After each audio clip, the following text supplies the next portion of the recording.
Hello, ladies and gentlemen, and a very warm welcome to Evolving Consciousness. I'm your host Purushottam, and in today's video, we are going to continue on the video series on As a Man Thinketh by James Allen. And today's video's central theme would be the effect of thought on health and body. Yes, you heard that right. Effect of thought on health and body. Oftentimes, we human beings neglect health until we lose it. It's very unfortunate that we are only able to appreciate wellness until we become accustomed to illness. Until we experience illness, we are not able to value wellness. Like the most things in life, right? We don't understand its value and importance until we lose it. So today's video is completely going to be monomaniacally focused on the impact of thoughts on health, right? Now, when we talk about health, I'm not only going to talk about the physical health but also the psychological health. There has been countless researches which has proven that 90 to 95% of all health conditions which are available today, they have psychosomatic roots, meaning they have psychosomatic reasons. There is a phenomenal book, You Can Heal Your Life by Lucy L. Hay, who is probably considered to be the revolutionaries in the healing world. Lucy Hay is a very famous name in the self-help community. Now she wrote this best-selling book, which is an international bestseller, You Can Heal Your Life, which consists of a certain list. Now the funny thing about this list is every possible physical ailment, she has rooted that physical ailment to a psychological source, to a psychological behavior pattern. Now, to give a very conclusive discourse of what that book meant, she said, to summarize her findings, she said, most of the diseases, most of the physical illnesses, as well as psychological illnesses, have the root causes to be anger and fear in some form or the other. She says anger and fear are those two deadly emotions which can be considered the source of most of the physical ailments and the mental ailments which we sort of encounter and through which we suffer. Now this could be revealing and enlightening to most of you because we probably didn't understand how much of a negative influence these two emotions are creating in our health, right? And it's very important to cater to the health because let's not understand the value of wellness until we encounter illness, right? So we need to be cautious of this, the need for health in general, because unless you don't know how important health is, we won't be able to enjoy life in any aspect or any dimension if you are not healthy. Just go back to a time in your life where you were very badly sick or maybe you had an accident and see how bad you felt, how dreadful the days were, right? I'm sure since we all are human beings, we would have felt ill in some point of our life, right? And we know how bad that feels. You don't feel like even getting up, you don't feel like enjoying your day. Your days become a drudgery. Your life becomes a drudgery in general. So let's go deep into this concept as to how thoughts have a significant impact on health and body, right? Now James says that body is the servant of the mind. It obeys the operations of the mind, whether they be deliberately chosen or automatically expressed. Now think of it this way, right? Now suppose you are someone who is nervous by nature or who has a natural nervous demeanor, a temperament. Now suppose you need to address audience, right? You need to give your public speech.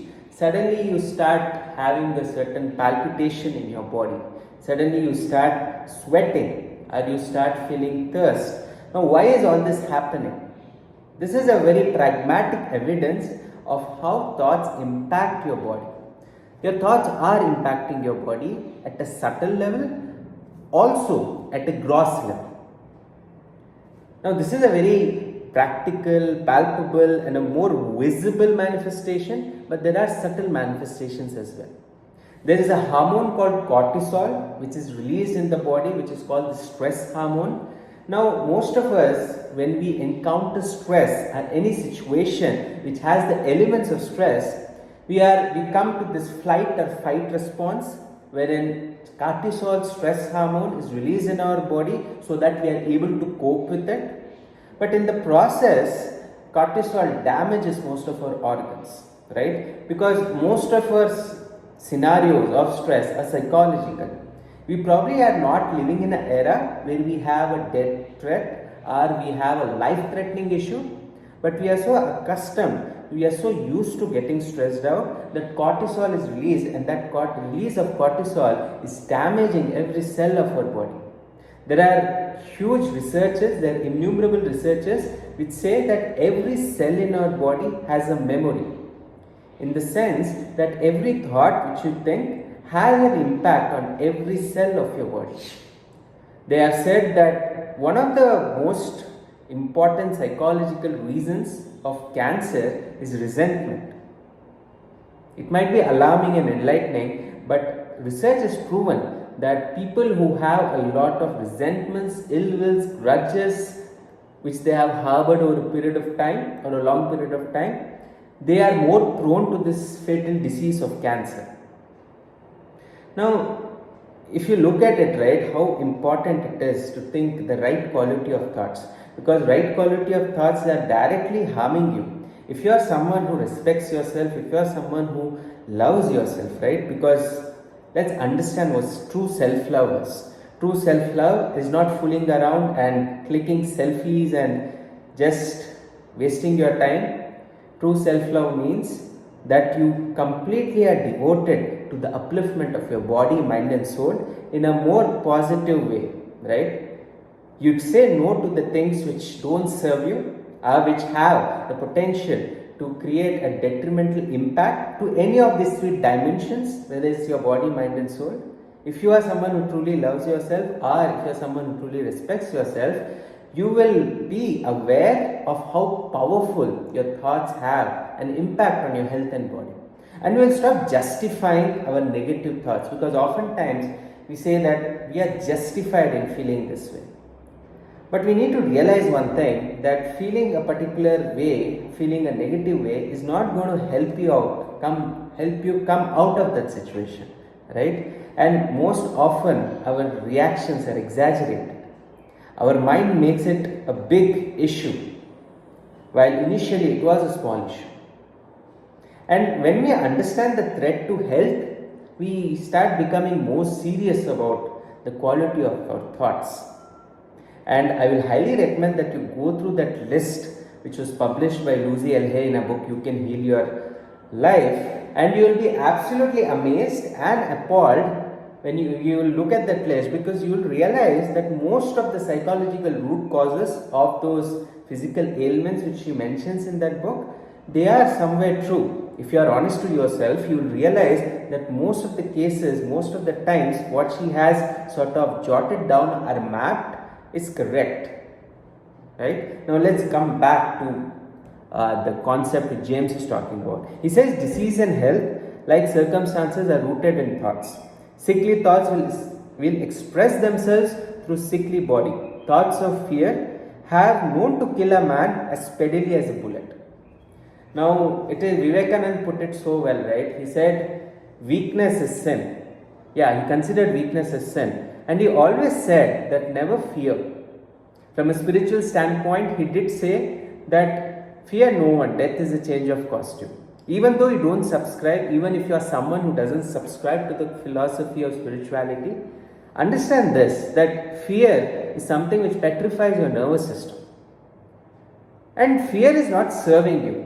There are times and situations where fear serves us, and it is logical to feel scared at those situations and events. But most of the time, fear doesn't serve us. In fact, it impedes our natural performance, our natural instinct. It impedes our free flow of creativity, our decision making process. Everything is impeded by this emotion called fear.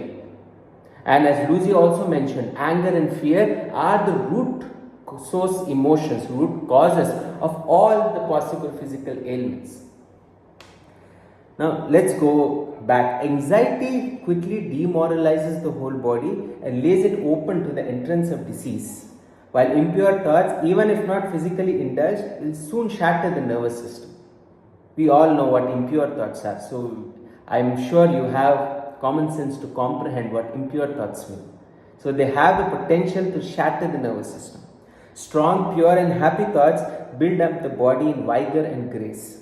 The body is a delicate and plastic instrument which responds readily to the thoughts by which it is impressed. And habits of thoughts will produce their own effects, good or bad, upon it. Men will continue to have impure and poisoned blood so long as they propagate unclean thoughts. Out of a clean heart comes a clean life and a clean body. Out of a defiled mind proceeds a defiled life and a corrupt body. Thought is the fountain of action, life, and manifestation. Make the fountain, the source, pure, and all will be pure. So he's emphasizing this point as how important it is to nurture the right quality of thoughts. If you want a high quality of health, right? If you want to always be in peak health, if you want to feel a fountain of vitality within you, the right quality of thoughts are instrumental in that.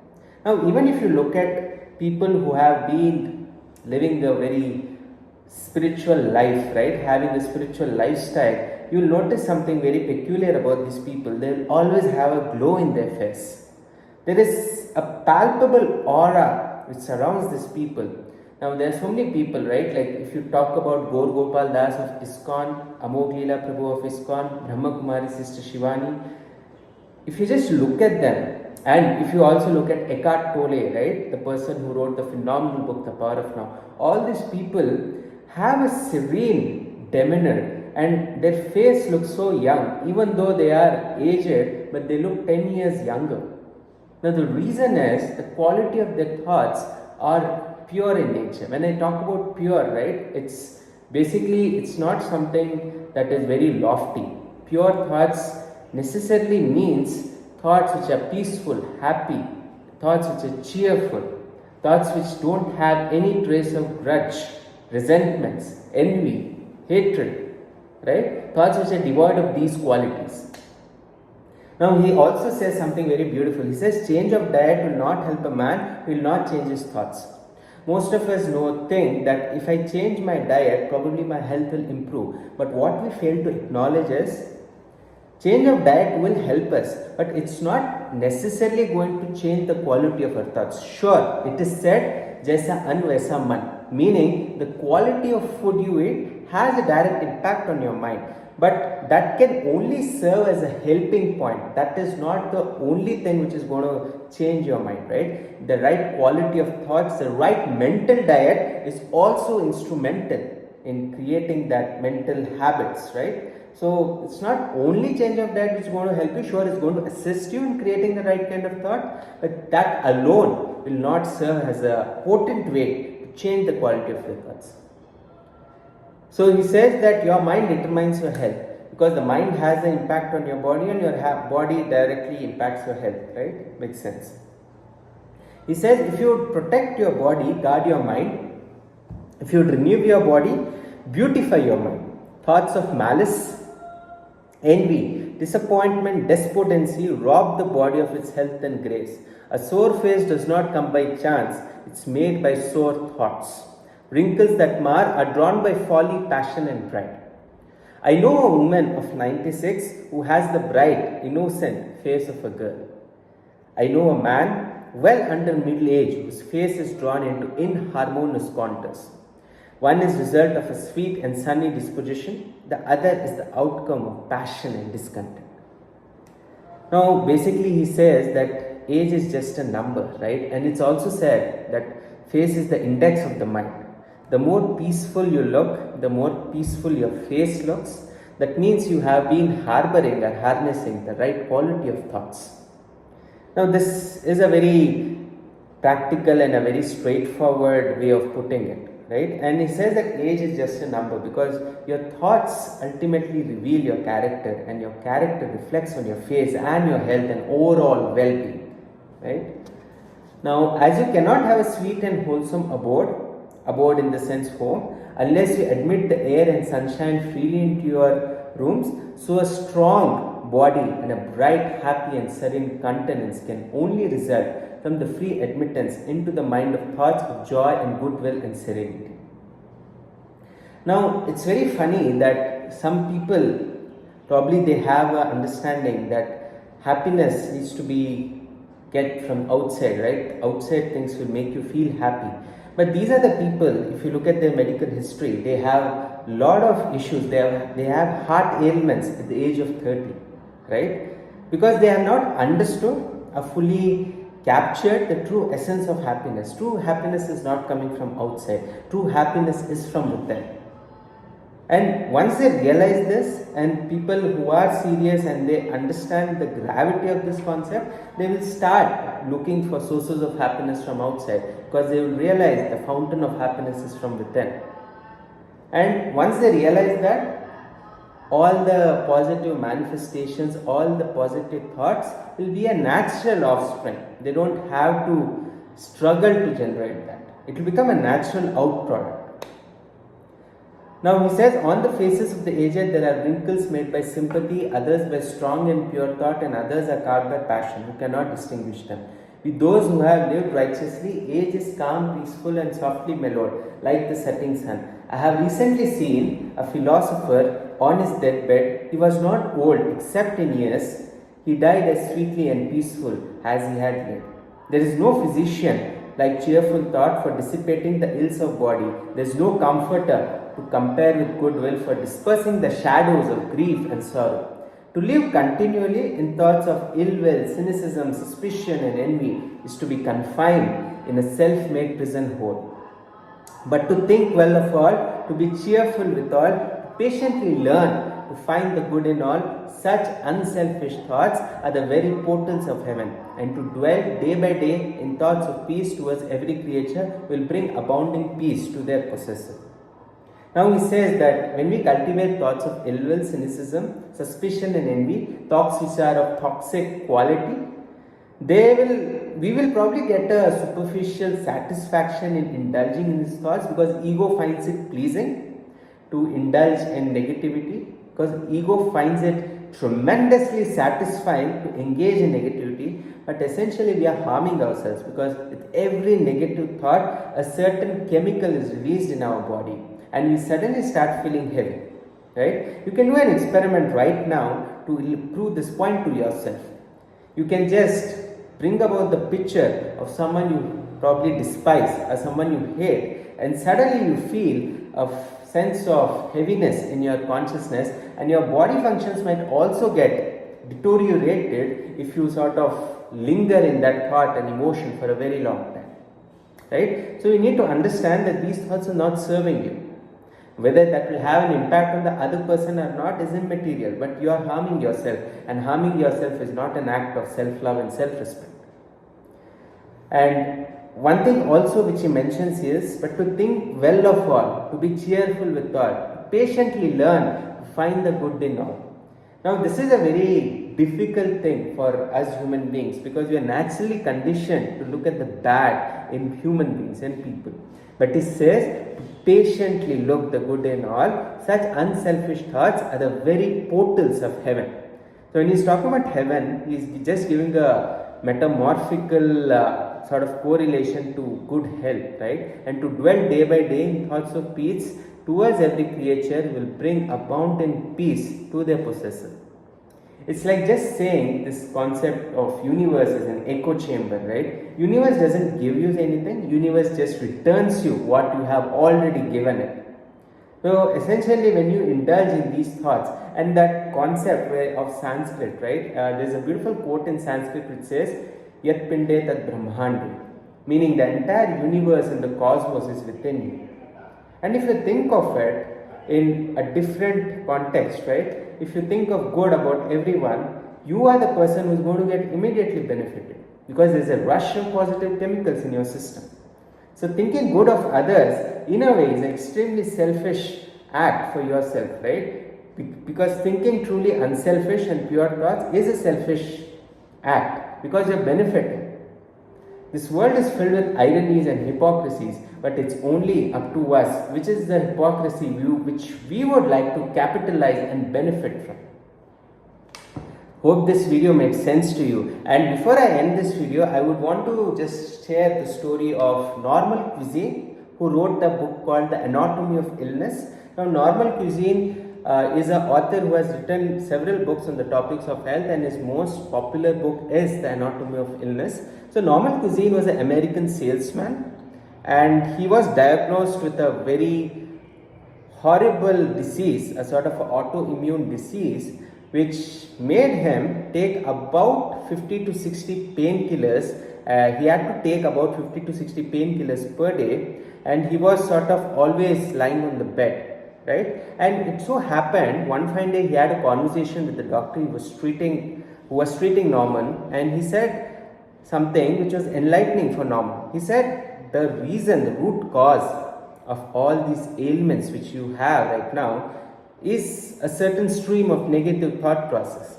Now Norman had that eureka moment, and he sort of thought that if these negative thoughts are creating this current suffering and disease which I am sort of going through, what if I flipped the game and I started being more positive?